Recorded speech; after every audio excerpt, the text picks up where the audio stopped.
right, thank you everybody for joining us this evening. Tina, I'm not quite sure what you did, but I'm so glad we didn't have it at the pavilion tonight. I know. We got those days right. Yes. So I'd like to introduce Tina Presley. She's the Senior Executive Assistant to the Town Manager. Next to her, we've got BJ Wilson, Finance Director. Matt Tedrick's over in the corner. My name is Alyssa Scott. I'm the Chair of the Special Events Committee. Like I said, thank you everybody for joining us tonight. This is the second of two public held meetings to gain feedback from property owners and small business owners. I want to draw your attention to the sign-in sheet at the back of the room. If you haven't signed in, please make sure to do so before you leave today. There's also an agenda as well as a draft policies and procedures for us to go over tonight. So the ground rules that we're going to establish are no swearing, be kind to one another, attack the problem, not the person. We are all professionals, respect one another, listen with an open mind, provide constructive feedback. Here's the most important part. Does everybody agree to those ground rules? Yes, ma'am. Awesome. Thank you. So as a brief timeline review of the policies and procedures, we held 3 publicly held meetings in late 2019 and early 2020. And from those publicly held meetings, feedback was garnered and put into a Town Commons report that was produced by everyone's feedback. So from that feedback, we created a draft policies and procedures. And as we go through that, you'll see a direct correlation between the report that was produced and the suggestions from that report to the current policies and procedures. So we have today a draft policies and procedures. We had a lot of great feedback, a lot of great suggestions on Thursday morning from property owners and small business owners. That feedback has been recorded, just like tonight's meeting is going to be recorded for the purposes so that Tina and myself can make sure that we capture everybody's comments and input so that council, when they review on the 28th, Monday the 28th, they have a chance to hear what you've had to say. We can collectively put that into the document, make changes to that document as well. So in addition to the policies and procedures, there's going to be an application with instructions and guidelines and an after-action report. So we're going to go ahead and go over the policies and procedures that you've got in front of you. A special events permit allows the use of public property and space for events in the following 3 areas: the downtown area, the town commons area, and all town right-of-ways. On the next page we have the application. The town of Front Royal has made available to civic organizations public property space for community and tourism special events. To reserve public property space, submit a complete application in accordance with the below policies and procedures to the town manager's office or manager's designee for review. Information on the application will be used to determine the permit eligibility. The event will not be considered until the entire application is complete. All applicants will be notified when approved or denied. The code of conduct shall be observed at all times. We have developed from the Town Commons report from the publicly held meetings in 2019 and 2020.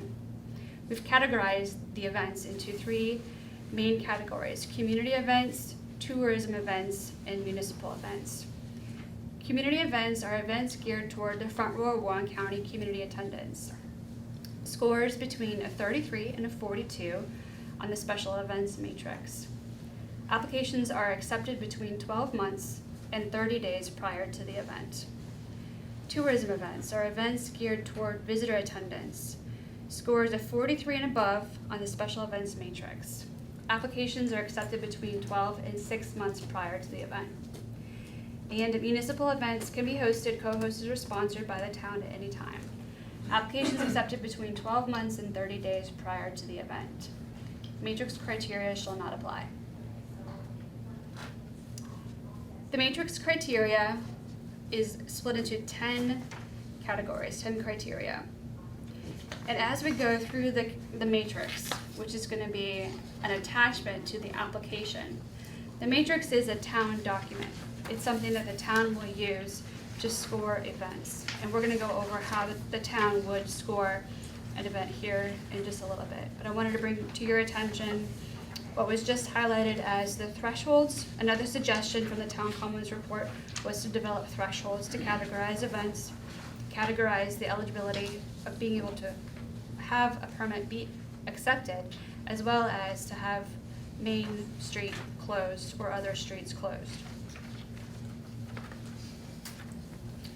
So what you don't have in front of you, I'm going to go over this verbally, and this is something that we are still also quantifying so we can nail it down and make it as black and white as possible, so that it not only is it easy for business owners or applicants to understand where they are on the matrix, but for the town to have that easy decision as well, to be able to quantify the criteria. So number one, the purpose. How will this project benefit the Front Royal community destination?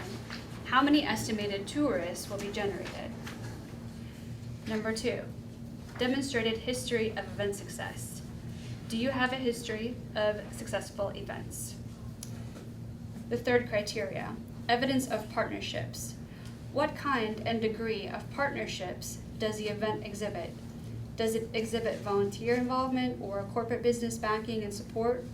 Does it demonstrate evidence of community support? The fourth criteria, attendance figures. If you have an estimated attendance figure of 100, you would score a 1. If your attendance was an estimated 200, it would score a 2. 300, 3, 400, 4, 505. This is just an estimated. So if there's a brand new event that you've never hosted before, we'd like to know what your estimate attendance is. It would be good for past history events to put that number in there from that data that you've collected from past events. Number 5, organizational structure and management capability. So for this criteria, you would score a number 1 or a 1 point if you could demonstrate your ability to successfully complete the event through effective business practices in the areas of finance, administration, marketing, and production. You would score a 2 if there are strong admin credentials from your paid or your volunteer staff. 3 points for experience with key management personnel in the execution of this type of an event. Number 4 points would be, does your event and organization have the support in place already? And do you have all infrastructure and support necessary to host this event in this destination? The 6th criteria, business benefit, direct spending. What are the projected direct and indirect dollar expenditures by the community or by tourists? 7, funding capacity. A detailed, realistic budget must be submitted. 2 points if there is a reliance on annual funding from the same sources. 3 points, does the event anticipate using these funds to replace existing funds, or is this for a special project? The first through the 7 criteria are focused on community events. The last 3 categories, the last 3 criteria are more focused on tourism events. So you'll see that overnight stays. What is the estimated number of overnight stays generated? 9, target market alignment. This is where, in the future, the applicants, business owners, and property owners will work closely with the county and town's tourism consultants and the future destination marketing board, Discover Front Royal. They will produce their marketing plan, and in that marketing plan, you will have the target market. So if your target market for your event aligns closely with the event, with the target market in the strategic marketing plan, then your event will score higher. So applicants should review Discover Front Royal's research in detail in the application, who their target audience is, and why this market is attainable. For community events, Front Royal and Warren County, that would score a 2. Visitors would score a 4 or 5. And the final criteria that has been established is quantifiable results are a central component of this process. All recipients must determine the effectiveness of the event. Please define what methodologies will be used to measure and evaluate the effectiveness of the event. The core matrix of evaluation are room nights generated, direct tourist spending, economic impact, and attendee satisfaction. So now that we've gone over the matrix and how the permits will be evaluated by town staff, I'd like to take a quick look back onto the policies and procedures and go over the other requirements for events, which would be the certificate of liability insurance and the information that's requested on this document from your insurance company. An application fee of a non-refundable application fee of $250. And as you can see, there's been some redlined items. That is items that council has removed at their last work session. Tourism special events. I'd like to bring your attention to not only when applications will be accepted, but a maximum amount of 2 permits shall be allowed per month. That was a direct result of the Town Commons report. Permit limited to 12 hours in any 24-hour period from the first gathering of participants. Then you have your definitions and the attachments, which are the Town Code Chapter 72 special events. This policies and procedures was removed from the Town Code and makes up the foundation for what you have in front of you, in addition to the criteria that was provided by the Town Commons report. Always the code of conduct, applications and instructions and guidelines, the matrix, and the after action report. So the 2 things that still need to be completed are the application, instructions and guidelines, and the after action report. So now that we've gone over the draft policies and procedures, I've demonstrated how the permit applications will be quantified and how they will be scored. I'd like to open it up to questions from the group and remind everyone of the ground rules. Does anybody have any questions? A question, I have one. You said 2 permits per month. That's not from the same person, that's like total permits. So whatever, we're only gonna have 2 special events per month, is that how that works? I don't think it's from the same person, I think it's in general. In general, so it's two only permits. like 2 events per month, that's all we're going, I that think will, it was under tourism. That's tourism. That's tourism. So tourism events are eligible to close streets. So if the application included a street closure, just it would only be limited to two per month. closures per month. Okay, just curious.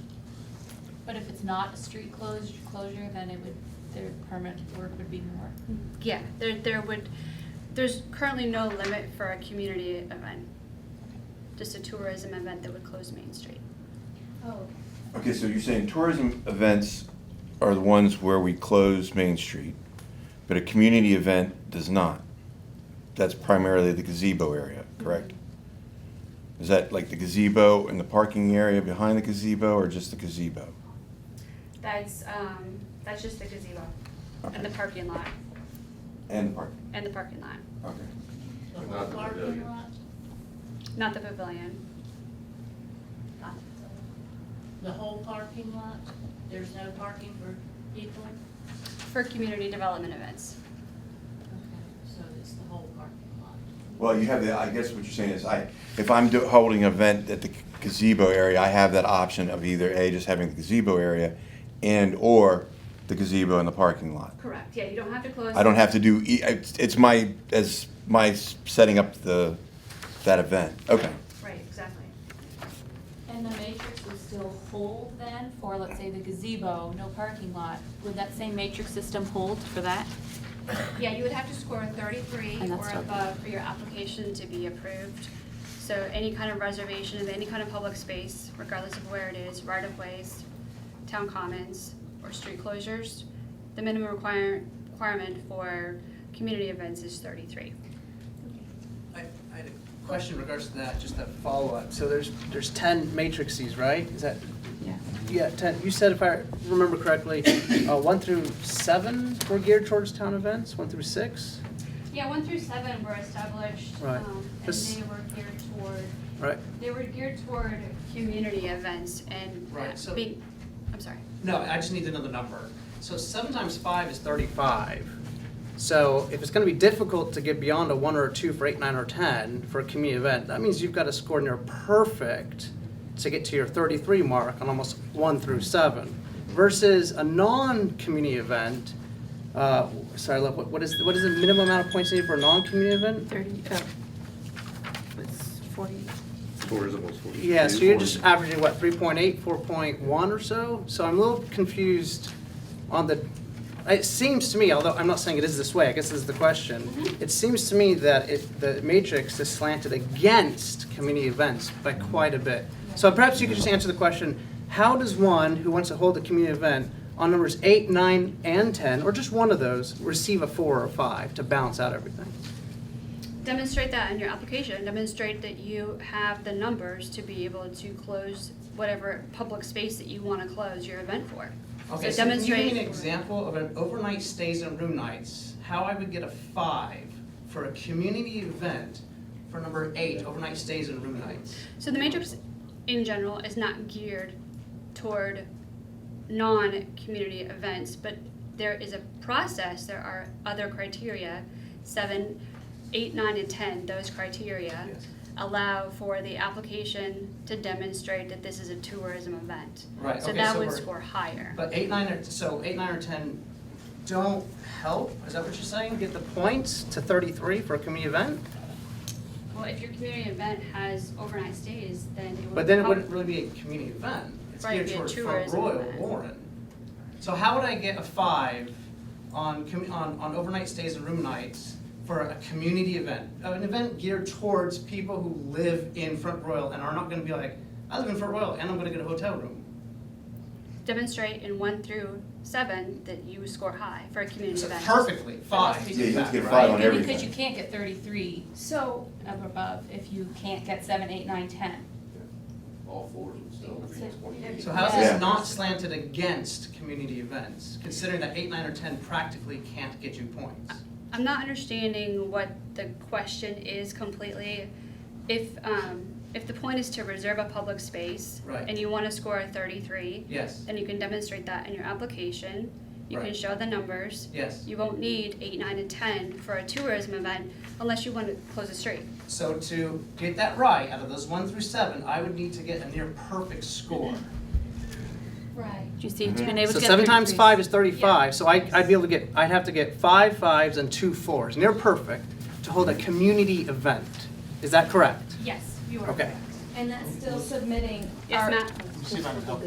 On 8, 9, and 10, a community event can score points on 8, 9, and 10. It is possible. They can score 1 or 2 for 8, 9, and 10.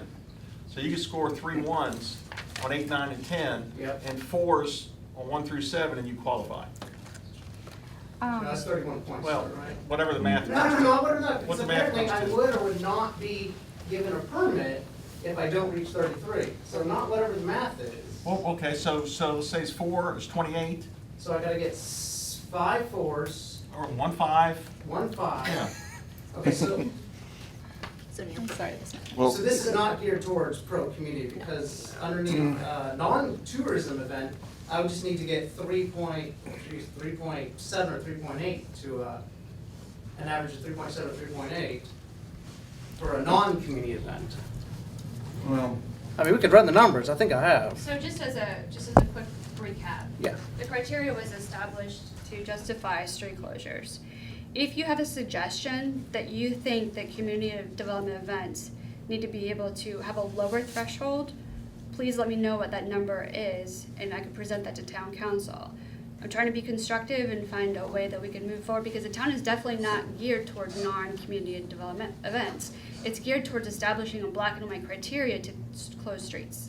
Right, But this permit work is not just for closing streets. This permit work is for any use of town property. Correct. Right. Right. So again, it's Depending on the against, it kind of goes against community. So that's good to know that there's a number that we could put forth that you'd consider. Absolutely. For lower. The purpose of this meeting is to get your feedback, is to move forward into a positive direction and find out how we can help.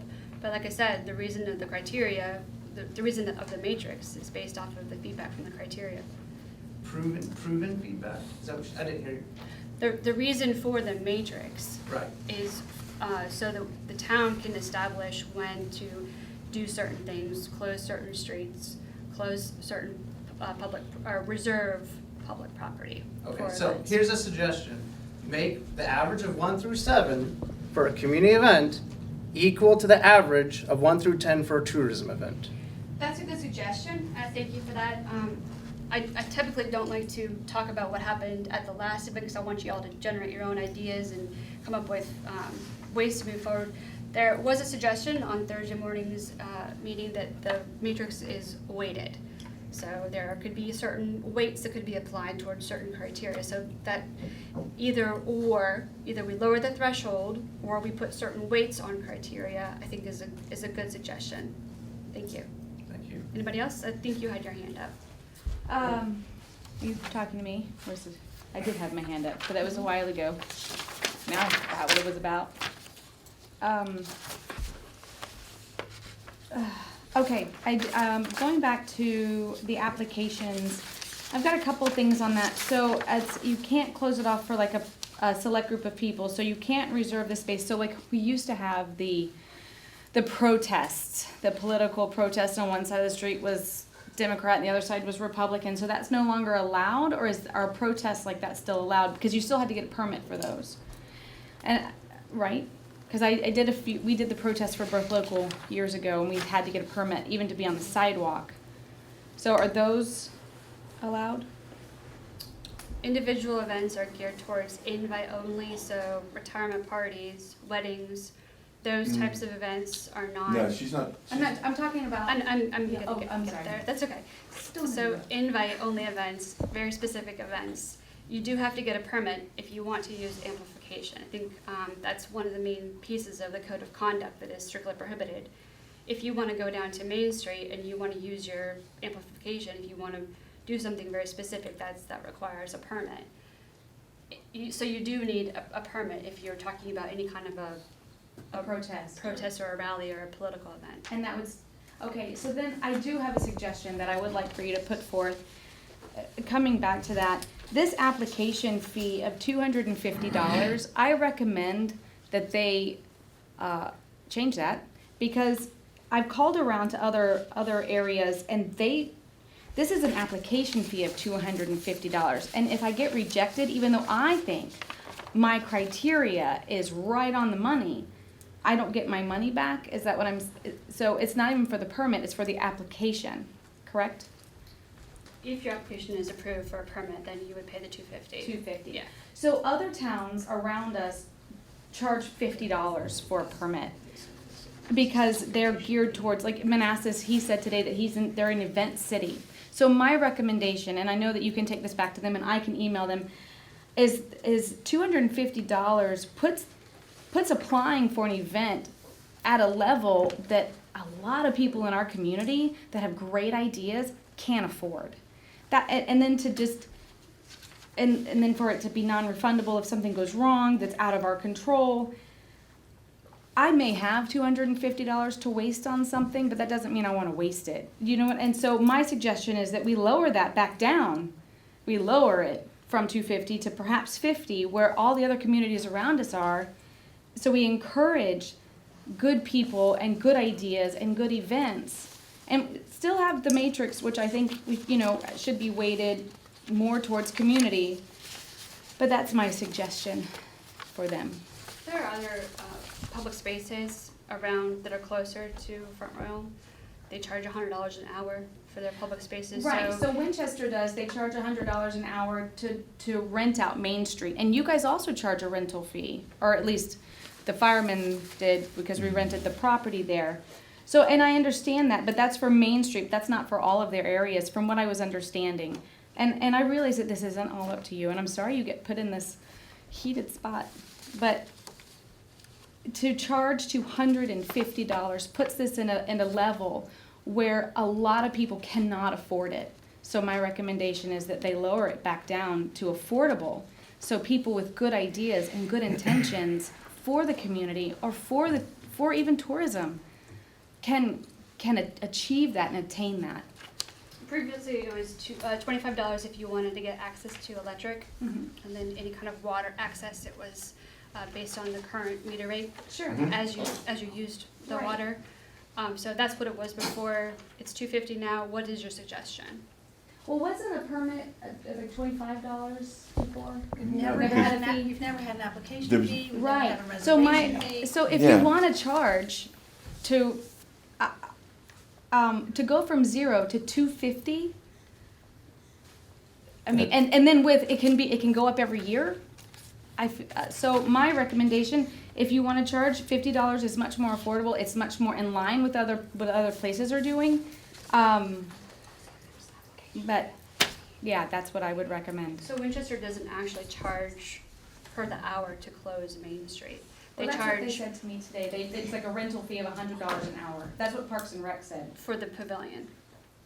Oh, well, she said downtown. I can confirm. I wouldn't imagine Winchester would close downtown for $100 an hour. Yeah, maybe that was. It's for the pavilion. I have the application for that right here, actually, if you want Yeah. to take a look at it. For the Taylor Pavilion, Yeah, I was $100 looking an at hour. that. I'll look at my. So you're suggesting $50? I'm suggesting if you wanna charge something from 0 to 250 it's crazy. It's an exorbitant amount of money. So 50, I mean, if you wanna charge something, where did that number come from, actually? It's come from a lot of research to find out what other localities have done, and a number that sounds reasonable, that people can afford if they want to have an event that's something beyond a retirement party or a wedding or something simple that's invite only, something that's developed towards the community. A reservation fee or application fee of $250 was something that council agreed upon and suggested. Okay. I'm sorry? I think it came from the meetings that we had. In 2019? Mm-mm. Let me actually. There's a certain amount. Yeah, I think we talked about an amount, but not $250. What communities have we reached out to, for $250?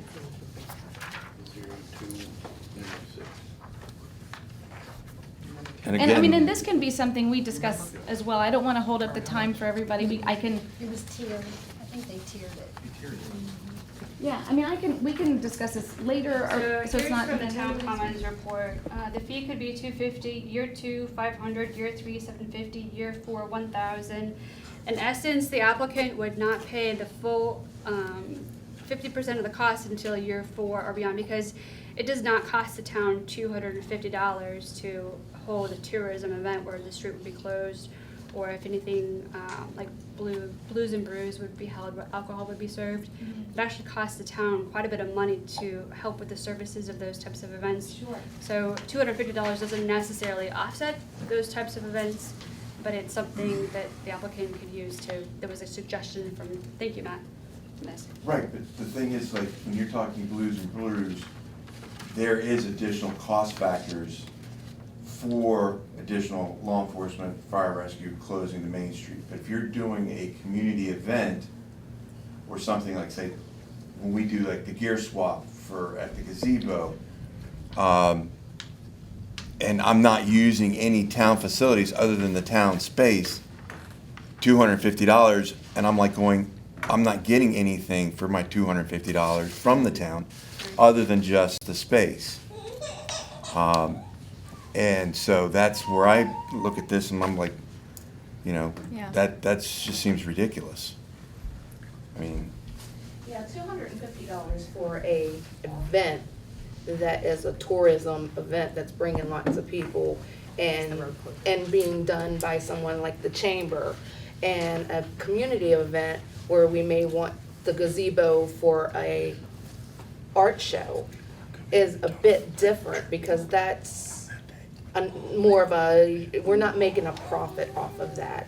So Yeah. a $50 or even $100 application fee for a community event is a lot more affordable, more doable for us who want to give back to our community than throwing a $250 application. Well, it says application fee, and that's the other question I have. Is it an application fee, or is it if we get approval through She said the if it's matrix? approved.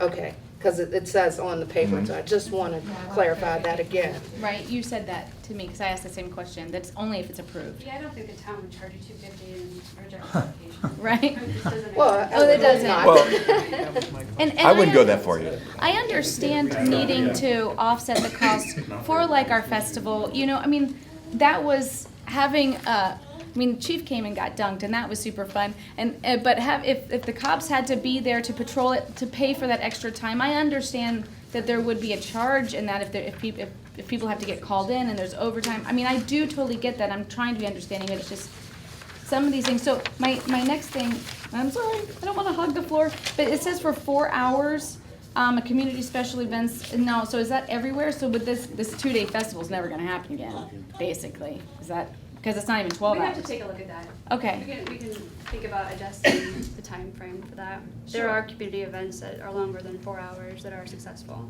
Yeah. So, would you have a suggested time frame for that? The 2 days for my 2-day festival.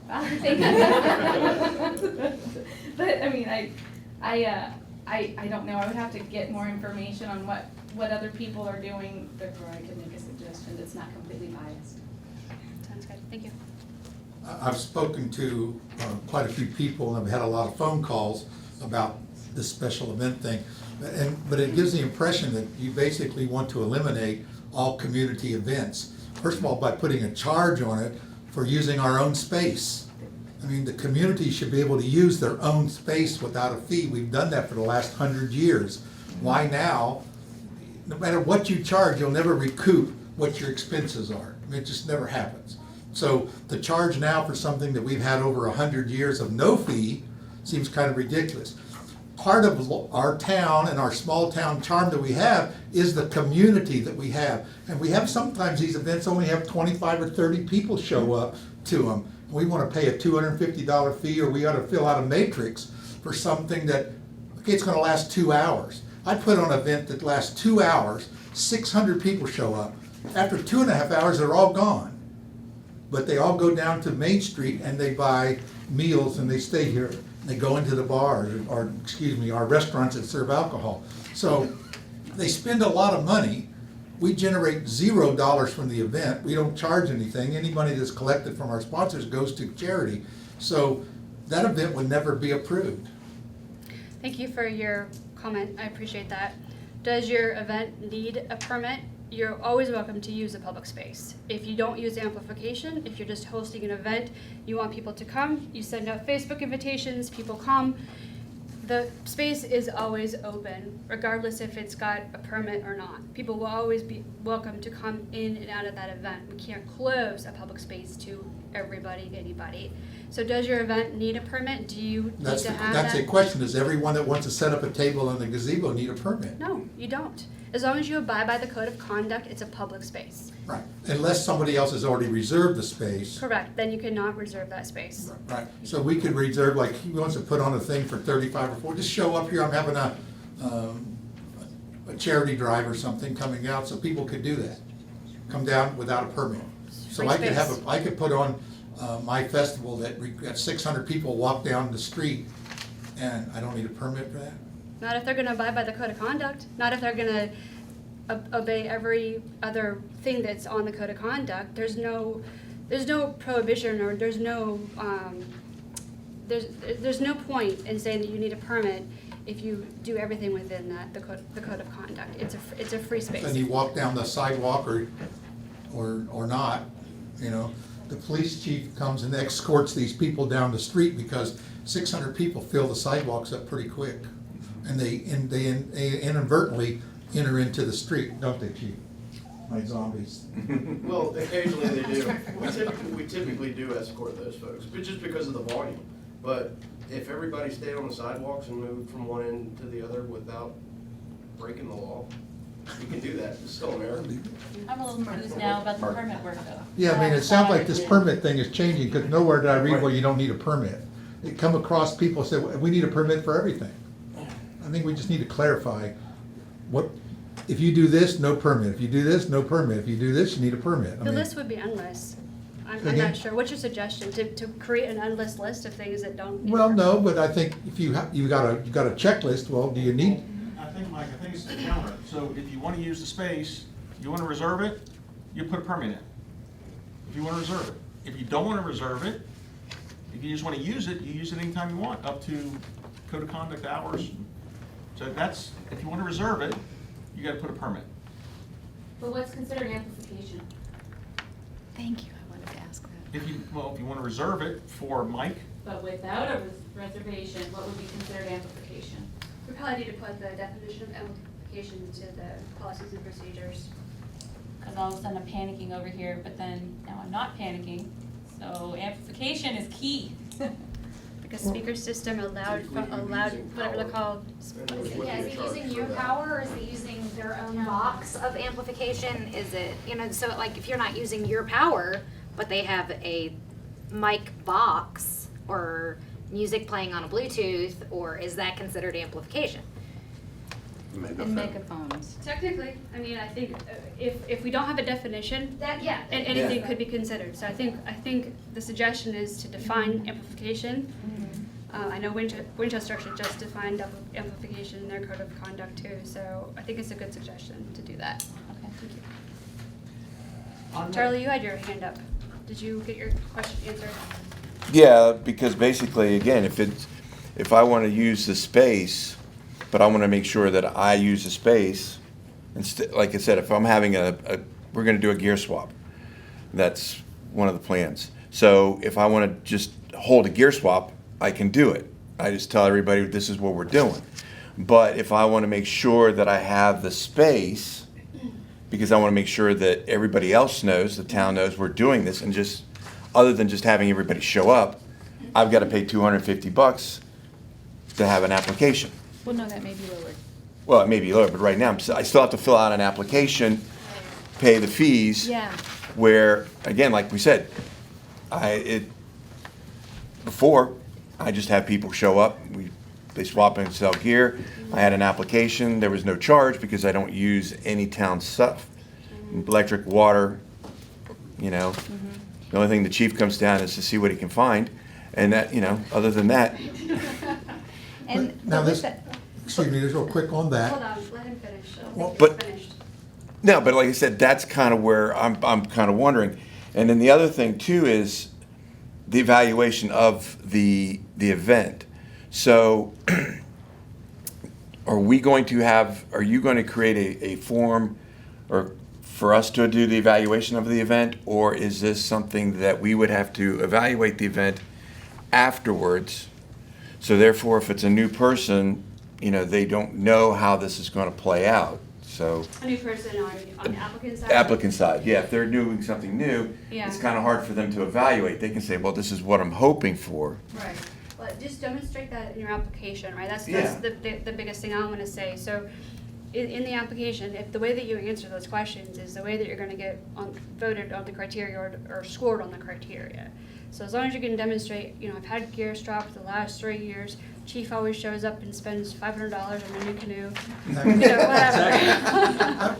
Clarification on that, when just using his example, he just wants to use the space, but he doesn't want to reserve it. And according to your sheet there, then people have to give 30-day notice to reserve it. Yeah, we're going to take a look at that. So if someone hasn't reserved it for the last 30 days, then you don't have to worry about anybody stealing your space, is Yeah. that? So we're going to take a look at that time frame because if you are able to put an application in 30 days before your event, if it's a tourism event, we have to close Main Street, does not give Main Street business owners enough time to be notified of it. So Right. we're gonna look at that notification because ideally, Main Street businesses need to have a 30-day notice of the event. So we're gonna take a look at that and adjust those time frames accordingly. Also, we're gonna take a look and do a turnaround time, how long it's gonna take for the application to be reviewed and approved. So that's another suggestion from Thursdays that we're gonna take a look at as well. Also, one quick thing to add to what you're talking about, Charlie, is that when you go onto the town's website to Mhm. see the events that are hosted, I want everybody to sign up to be part of that listserv. then you'll receive notifications, and correct me if I'm wrong, but when new special events pop up on the calendar, then everybody on that listserv gets notified. It should be, the new website design. Yeah, so we wanna push that out, because we want to have the best communication with all businesses. So if you could sign up for that listserv, and we'll do something in the future where you could, receive a reminder to sign up to this listserv. And also, somebody in the meantime had suggested a form, that form could be filled out by the applicant, and that form could be just distributed to all business owners, notifying them of the event. So if they weren't signed up on this listserv that we have on the town's website, then this form would be submitted to a different type of notification list so that all business owners could be notified of this special event. Yes? On number 5 on the matrix, organizational structure and management capability, you had 4 or 5 points, I think. The third, what was that third point? I think it was the third point you had mentioned. Can you just, it's not here, I don't have it in front of me. So, Yeah. What were Yeah, those? this was something that we're also refining right now. And this is, Sure. and the refining process takes into consideration these public events and council's input. Yeah. So that's the purpose of these types of public meetings. Yeah. So, just to go back to that, quantifiable results are essential component. So this is where we need numbers. Mhm. We want to see how you measure certain room nights generated, direct tourist spending, economic impact, and attendee satisfaction.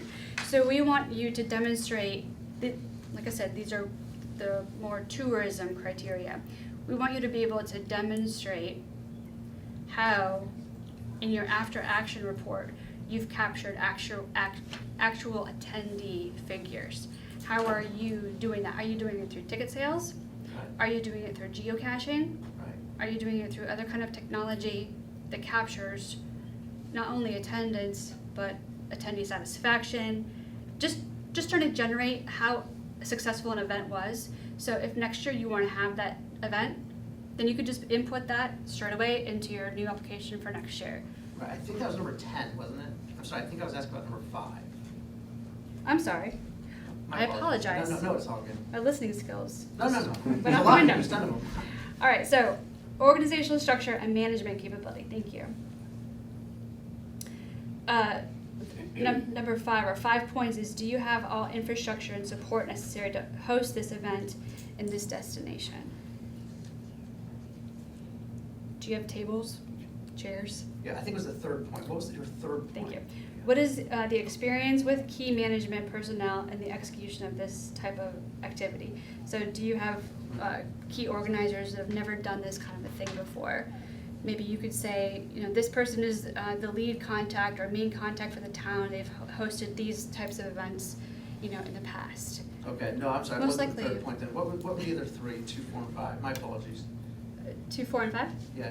I'm sorry, Um, under number 5, there were 5 points for number 5 on the matrix sheet, right? Yeah, do you have all infrastructure necessary, support necessary to host this event in this destination? Okay, that was it? Okay. That was if you could score Number 5 on the matrix sheet, organizational structure and management capability. So, okay, number 1. Yeah. How have you demonstrated an ability to successfully complete the event through effective business practices in the areas of finance, administration, marketing, and production? Okay. Demonstrate to us that you have a solid business practice through your finance, your solid realistic budget, your administration, how you're organizing your key personnel down to the day. Give us a timeline along with that budget. Right. Marketing, how are you going to market the event? Are you just going to use Facebook? Are you going to reach out to other avenues? Just demonstrate to us what you're going to do to market the event. Right. And production. Okay. With often, from what I hear and have experienced, we're just told no by the town we're told no. So, and I had to miss that Thursday meeting and whatnot, so if this was covered, great. But is this, if I submit a permit, is this matrix filled out by the town going to be given back to me after my permit is done, should it specifically not be accepted? Because if it's not, if I'm just told no, you didn't get 33 points, then I can't figure out where I was low and resubmit having fixed those issues. We could definitely work with you on that. Yeah. You made a statement initially that I Yeah. kind of want to highlight, and this isn't a therapy session, but I want to know why you always feel like you get said no to a lot. I hear a lot of people are just told no. Who? That's the end of that. So you're saying this will be given back, or it's gonna be considered to We'll be? definitely work with the applicants. No, I'm sorry, that wasn't my question, because working with the applicants could just mean you submitted it and we talked to you about it. I would like to know, or at least suggest, some suggestions. It seems like we're struggling, we're fighting against actually giving this back filled out to the applicant. Well, we could do that. Yeah, we could definitely share with you. I don't think we have anything to hide. We're Right. very transparent. The town is very transparent. Town manager's office is very transparent. Right. Okay. That's why I want to know why you feel like you are being told no all the time. Historically. Or you've I'm heard being historically. I've not heard that before, so I'm curious I of think anything. it's just a point that if someone got denied for an application, they're just denied without saying this is why you were denied. So I think if he gets the Yeah. matrix back, there's a reason of why you're denied. Yeah. I think in general, it's just, people just get denied and there's no answer to why. Yeah. If we get the matrix back, then we have a reason to why. My apologies for bringing that up. It could be false. It'll be great to have this matrix back when denied, so that, I can compare it to other people who did get it, and I can look at who did get their permit accepted, and I can compare and say, oh, so this is, you put this on your plan, I see where I'm lacking, and I can, compare with them and so forth. Otherwise, just being told no doesn't help me, help the Yeah, community. just for clarification purposes, and Tina, you've done this probably longer than anyone in this room. I'm unaware of anyone just being told no. So there's always communications with the applicant. And as far as that document goes, the intent behind this was to be a quantitative, data-driven, non-subjective formula for the town manager to use. So it's not subjective. So they wanted it to be data-driven so that the applicant and the town manager could work together and make sure, here's what the numbers are, here's what it comes to. You think, give and take, feedback. So I don't know where you're getting your, I think candidly, I think you've come here with some preconceived ideas that, the purpose of this meeting is to get feedback. Right. And I think we're getting the feedback, but it's not to stop approvals. It's this, nothing I like just that. want to know if we're gonna get this back. Yeah, at the application yeah, we can answer process. that. Yeah. Okay, So we're so- gonna work with you. Right. Yeah. So working with you, so you said you wanted to compare notes. Working with you is not just giving back your matrix and you sharing your matrix with your, math buddy or whatever. You have to demonstrate in your application how you score that on the matrix. So your matrix and your application are tied together. If you're just Obviously, it's a comparing notes, matrix yeah. for the Well, if you're just saying, hey, look at my matrix and see how high I scored, and somebody said, look at my matrix, I scored 2 points less than you. That's not fair. You have to demonstrate that on your application. So it's connected So to when I it. said I can look at someone else's matrix and their plan and compare their plan to see where I was lacking, I'm not sure how you got, I'm just comparing matrices. Yeah, I think my statement's pretty clear. I think you have. All right, looks like got a little bit more time. Yes. Okay, so if we're just doing this show-up event on public at the gazebo, do we still then we don't have to have the liability insurance either, do we? No. Not if it's a public space. Council has expressed their desire that this is a public space. If you want to reserve the space, you put an application in for a permit. Right. But it's your public space. But if 20 people, 30 people show up before him, he's not preserved that space either, right? Correct. Check the special events calendar before you have a flash wedding, Charlie. No, I'm just saying, but again, it could be, other people could have also had the same idea to have, this, mob show up type of, Yeah, the events calendar just shows you who's reserved it Right. already. Yeah. And Right, if you don't, and that I think is one of the, kind of the issues that I have, if I want to reserve the spot yeah, for a small event because I want to make sure that I have the space, yeah. that I think is where, Yeah, so like, let's just take the gear swap into an example. Yeah. Are you, in the past? We've done it once before, we tried to do it again, but we couldn't get it to pan out, so we did it once before. Yeah, We had probably 15 people show up, including Front Royal Canoe Company brought some canoes to sell. There's probably, like I said, 15, 20 people selling, and another 50 people showed up to walk around. yeah, and did you close the parking lot both times? No, just the first time we closed the parking lot. So the first time, to close that parking lot, you would need that $250, Right. as it stands, the application fee. But if you Right. were just to go to the pavilion, seeing that nobody else has reserved that space for Right. that day, then, and you know that your gear swap is not gonna entail, the whole line of canoes or Right. kayaks, have your gear swap there. Yeah. I mean, I think that's fairly reasonable. Yeah, I mean, I'm And just, It's a public space. Yeah. And you're promoting a community event, you're promoting something that's for the Right. good of the hikers in the community. Yeah. Chief? Melissa, before we finish up, I just did want to clarify something, because it was brought up earlier, the protests and demonstrations, those are constitutionally protected activities. So you can have those anywhere on public ground at any time, as long as you're following the Code of Virginia and the municipal code, the local ordinances. Previously, the permits, and the town always encouraged you to get a permit, of course, back when they didn't cost anything. So that the public safety and public works would know where these things were and be able to make sure that everything was going smoothly. But, I mean, if a crowd of people wanted to show up and walk up and down Main Street, as long as they were moving and not impeding people from utilizing the, regular, everyday citizens just out doing business, as long as they're not prohibiting them or impeding them from being able to conduct their business, those things are, Yeah. it's a constitutionally protected activity, so. Right. And especially that's something that we'll have to discuss, if there is a permitting application fee. If you're going to reserve a space, a public space, to do a protest or a demonstration, then you would have to get a permit. But, I mean, if the space were not reserved and folks just showed up and to conduct a protest, it's completely legal and permissible. Thank you, Chief. Appreciate that. I have one more question somebody asked me to ask. The procession from like the Catholic Church down here and then back, would that be affected by this at all? Because a couple Sundays ago, there was a procession. I'm not Catholic, so I don't know what it was called.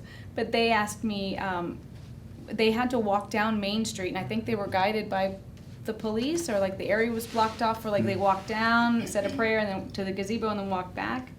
And it was like a couple hundred people. Tina, may I defer that to you? Corpus Christi is what it's called. Yeah, They you- do that. Yeah, They're so- gonna be affected, yes, and they know about it. Okay. Okay, if somebody did. They have to do the matrix like everybody else, yes. Okay.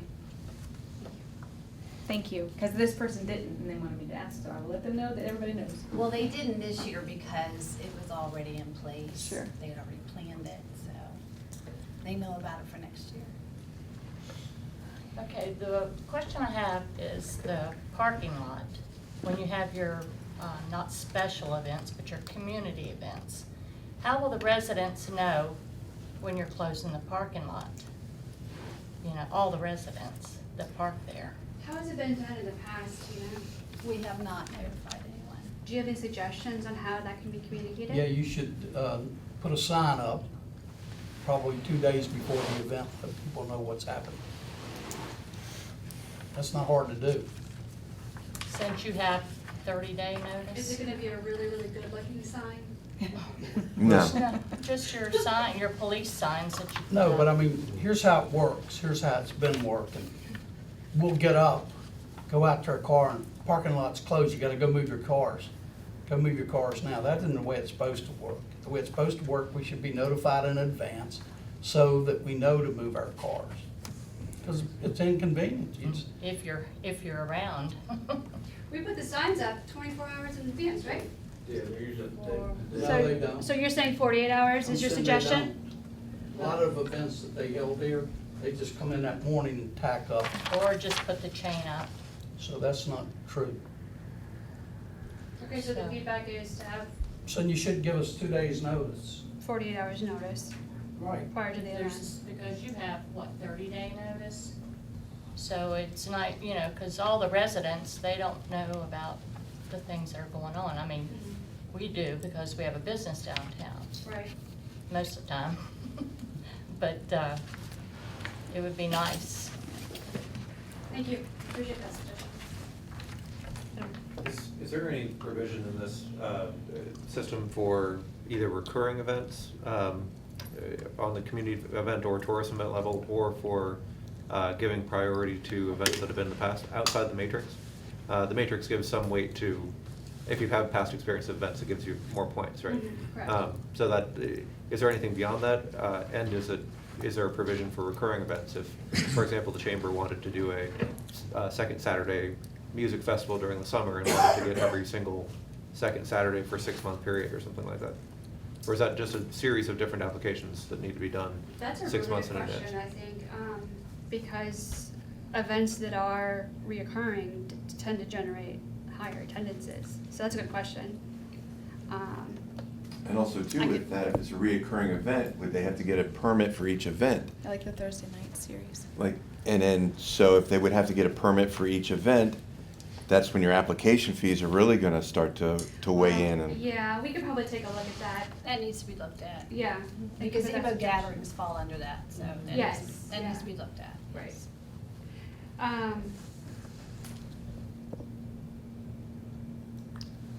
Okay, so demonstrated history of event success. Perhaps your suggestion could be, if the events are recurring, then they would score a 5 in that particular category. Does that align with your suggestion? That'd be my hope, that a recurring event that with a demonstrated history of success might be, might get higher points. Yeah. But it also, asking for a streamlined process for, if you're intending to do a series of events, like a concert series or something. Yes. Instead of doing multiple applications for each one, to have a mechanism in the application process to specify, you know, we'd like to apply for every second Saturday for this 6-month period. And just to clarify, I don't think it actually makes too much of a difference, aside from the application fee, whether you're putting in one application or 6, if the application fee is managed appropriately. Right. It would be a streamlined process, and for these events where you might be able to draw in more people by the 4th or 5th of a dozen different things you did, it might be something to consider in the application process. Yeah, that's a great suggestion, thank you. Anybody else? Yeah, demonstrate history of event success. So this is the first time I've ever put on an event here in Front Royal. I'll automatically get a 1, or does event success count things which are not necessarily the Front Royal events? Am I asking that? Do you understand what I'm trying to ask? I think so.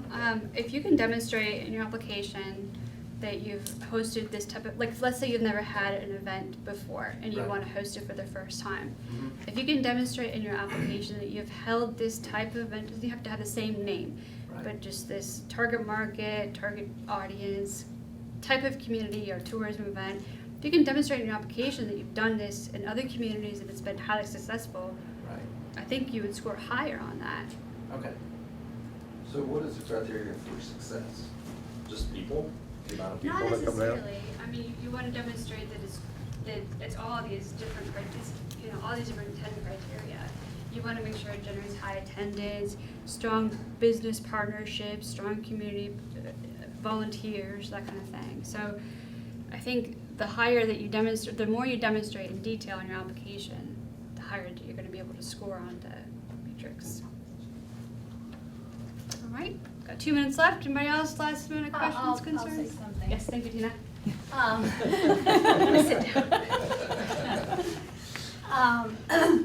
This was brought about, I've been doing special event permits since 2008. And back then, before 2008, the town council approved every single permit. If we had to take it to council, it had to be approved. Well, it got to be too much, so we administratively approved them. The town manager's office got that privilege, and then it was handed down to me. So since Nice. 2008, around that time, we might have had 6 events a year, large events, and you could probably name those. Ralph said they're shaking his head. Well, since that time, we've been generous.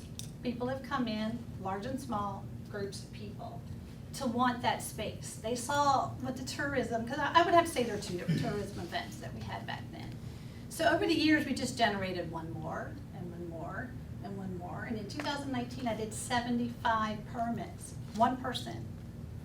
So what's generating this that we have here now is a way to think outside the box, make the organizations, the people, the event organizers responsible for what they're doing. Because before, I didn't know what you were doing, had no idea. So we looked at this in a different way through a matrix.